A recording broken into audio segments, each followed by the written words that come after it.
జగన్మోహన్ రెడ్డి గారికి Z category కేటాయించాలా, high security చేయాలా, మరి ఆయన చూస్తుంటే వాళ్ళు ఏమేమి చేసేదానికి సిద్ధంగా ఉన్నారు. ఎందుకంటే ఈరోజు మళ్ళీ కూడా వైసీపీ గవర్నమెంట్ వస్తుందనేది క్లియర్గా అర్థమైపోయింది. కాబట్టి ఏం చేసిన సిద్ధంగా ఉన్నారు. కాబట్టి సెంట్రల్ గవర్నమెంట్ కూడా వాళ్ళు పొట్టి పెట్టుకున్నారు అని చెప్పి వాళ్ళని సపోర్ట్ చేయటం అనేది కరెక్ట్ కాదు. సెంట్రల్ గవర్నమెంట్ వాళ్ళు కూడా దీని మీద చర్యలు తీసుకోవాలని చెప్పి కూడా నేను కోరుకుంటా ఉన్నా. అది నేను అడుగుతా ఉన్నా చంద్రబాబు నాయుడిని, ఏమండి చంద్రబాబు నాయుడు గారు, మీకు అలిపిరిలో జరిగిన సంఘటన కూడా డ్రామానా చెప్పండి.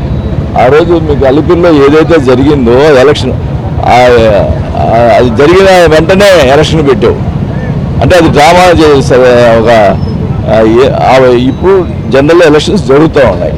దీంట్లో అసలుకి జగన్ అంటే ఇక్కడ కంటికి ఇక్కడ జరిగింది అంటే ఏమైనా ఇక్కడ జరిగితే ఏమవుతుంది?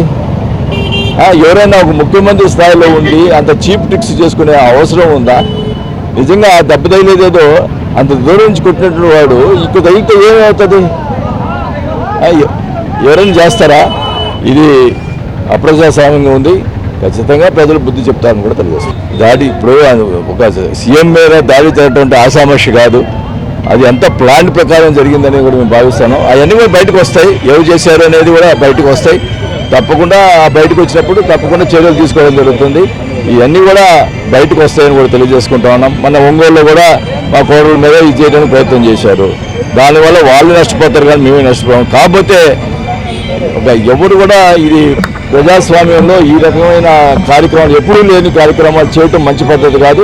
ప్రజలు బుద్ధి చెప్తారని కూడా తెలియదు.